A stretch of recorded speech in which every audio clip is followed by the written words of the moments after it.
The beacons have been lit. Rohan rides with magic tonight. Magic the Gathering is bringing Lord of the Rings and Warhammer 40k to the universe. So for today's magic moment, my thoughts and analysis.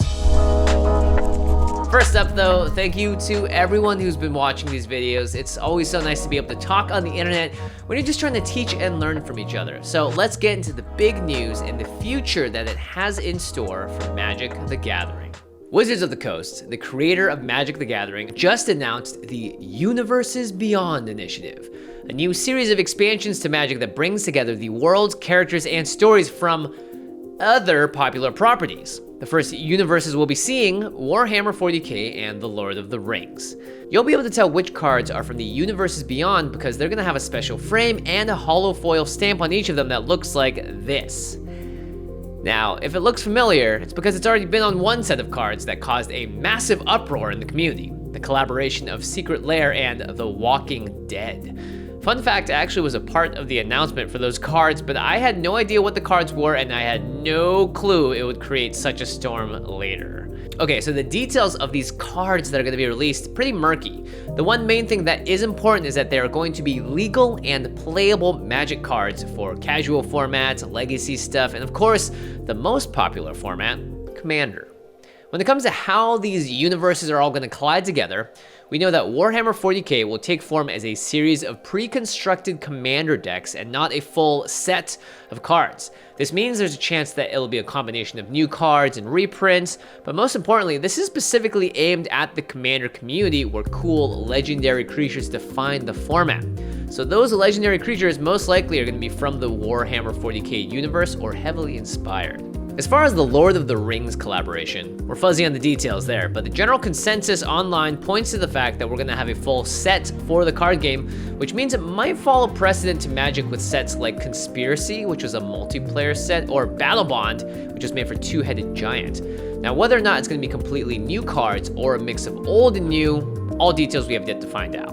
One final note is that Hasbro, the mommy-daddy of Wizards of the Coast, announced something very interesting. Wizards is going to rise within the company to become one of the 3 new main divisions. In fact, I can't believe we buried the lead this far. Wizards has a brand new logo on their website. What? Wait, hold on. So why is this significant? Well, it means that Wizards of the Coast is definitely no joke. They were bought by Hasbro and they clearly proved that they were big enough to handle themselves as a major division inside this international company. Wizards also owns the Dungeons and Dragons IP alongside Magic the Gathering. They generated $816 million in revenue in 2020, and it looks like Hasbro wants to keep up this market dominance, so they're pushing for these expansive collaborations with things like Lord of the Rings and Warhammer 40k. And what's more exciting to me is that they're actually focused on building brand new games and IP within that division too. So if you're someone that can predict Wizards of the Coast's next big tentpole franchise, I'll sing you happy birthday. Okay, now that you're caught up on the news, let's get to the reactions and analysis. There's a lot to process here, so I'm gonna talk about things a little bit more generically to get a macro perspective on the whole thing. The single biggest controversy in Magic the Gathering last year was a Secret Lair release that featured brand new, never before printed cards that were themed entirely around The Walking Dead. We got cards for popular characters like Rick, Michonne, and Glenn, and you could only officially get them during a limited time release, nowhere else. People were pissed.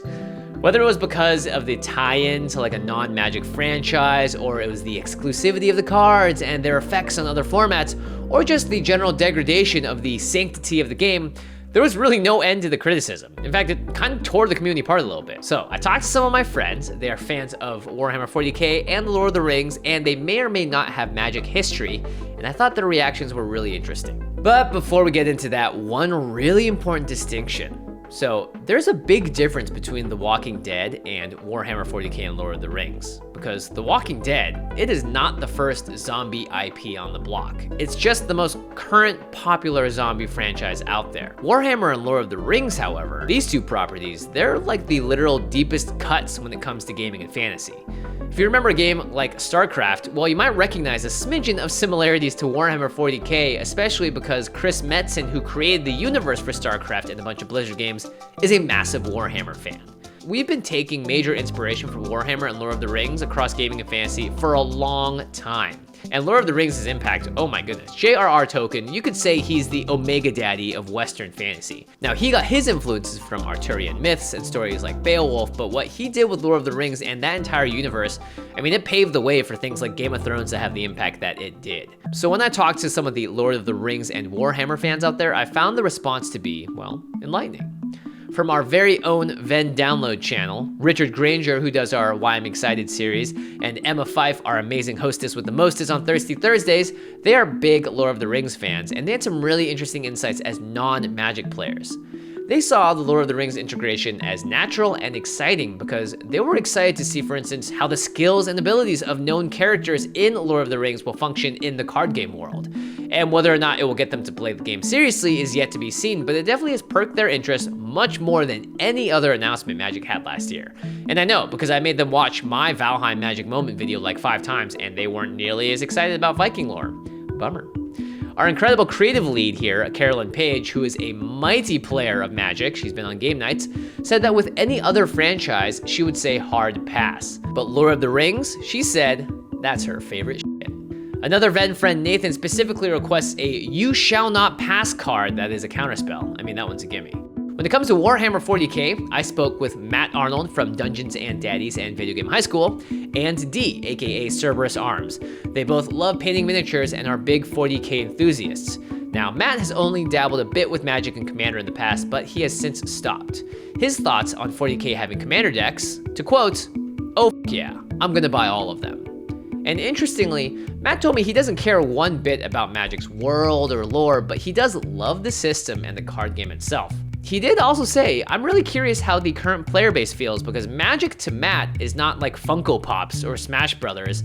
So while he doesn't care about the lore of Magic, having a coherent world is part of the appeal of Warhammer 40k to him. D, aka Cerberus Arms, is someone who plays a lot of Commander and Magic, and is actually one of the big reasons that I got into the game in the first place. He raised a very legitimate point, one that I completely missed on my first time around. Warhammer has a lot of futuristic tech, guns, tanks, and weapons of war. If those are going to be heavily featured on Magic cards, that is a stark departure from the norm. Because Magic's had like guns and stuff on cards before, but not space marines in space. So I do agree with him there, because I'm not sure how the player base will respond, but D was like, what happens if you have an elf archer on the table against a space marine with a plasma gun? Like, are we gonna have to just drastically alter their mana values so that it actually makes sense? So it's an interesting question. I don't know how that's gonna feel as a player, and that doesn't actually excite me very much. From that perspective, I think it is pretty easy to understand why Magic fans aren't super pumped about other IPs coming into the game, because this could just be the beginning. Okay, finally, how do I feel about it? I'm a lifelong fan of Magic. These types of announcements are always a lot to handle because every single year I've been back playing, the game has just gotten more and more popular, more stuff comes out, I'm doing more stuff on it, the game is expanding, and Magic does have a long history of like theming sets around popular stories, lore, and even historical locations. But we're definitely taking a bit of a deeper step into the pool here with these new collaborations. Like, I was in the kiddie pool, now my knees and my waist is wet. I'm kind of committed.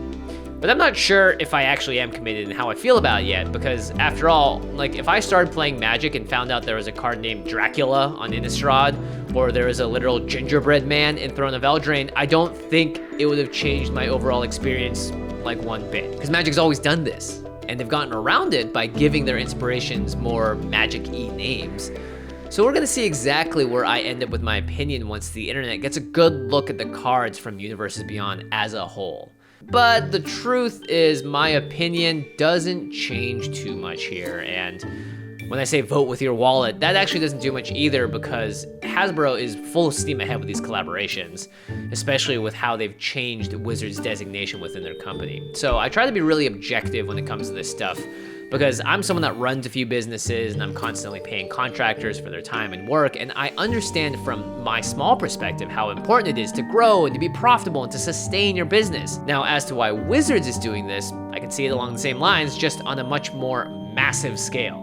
Ultimately, they're a company, and a capitalistic market with a lot of people like us who are willing to pay money for entertainment means that Hasbro, Daddy Mommy Hasbro, just wants their investment to go up, up, up.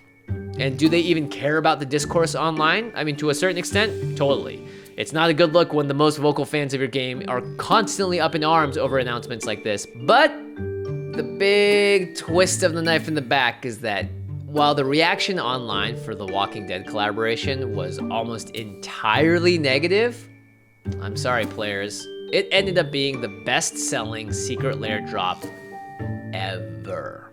And it introduced a ton of people to buying Magic cards for the first time. So, internet users, maybe we're not as powerful as we thought we might be. The collective backlash may have felt like a lot, but it was probably just like a tiny pebble in the larger ocean of the internet. It's a bit of a bummer. At the end of the day, though, perspective is great. Some things we have control of in our lives, like what I'm gonna eat for breakfast tomorrow. Other things we don't, like what's Hasbro gonna do to change Magic next. If we find ourselves growing irritated and angry at what's going to happen to a game that we love, maybe we should refocus that energy back into ourselves and not an external factor. Because look, I don't know how long Magic is going to be around for, but when they're making big moves like this from Hasbro, it's probably one of the main reasons it's going to exist for a lot longer. They're reaching out and they are getting a lot of new people to know what this game is. You can always come back to the game if you feel like you're getting a little too close to the sun. We've all had that feeling before. Oh, and giveaways. That's right. I went through our subscriber list and I found these 2 spring chickens. Very nice. You win the Commander Precons. Whichever one of you DMs me first on Instagram or Twitter with proof that's your account, you get to choose which deck you want. The other person gets the other one. If you want to win the next giveaway, just subscribe to this channel, leave a comment, put a thumbs up, and if you hit that notification bell, you'll make me happy too, but that's not a prerequisite. I'm gonna be picking someone for the next Magic Moment video, and they're gonna win the full-on non-foil version of the next Secret Lair that's supporting Black Girls Code. I would get you the foil version, but it's actually only gotten worse, so I don't wanna talk about it. Okay, bye everyone.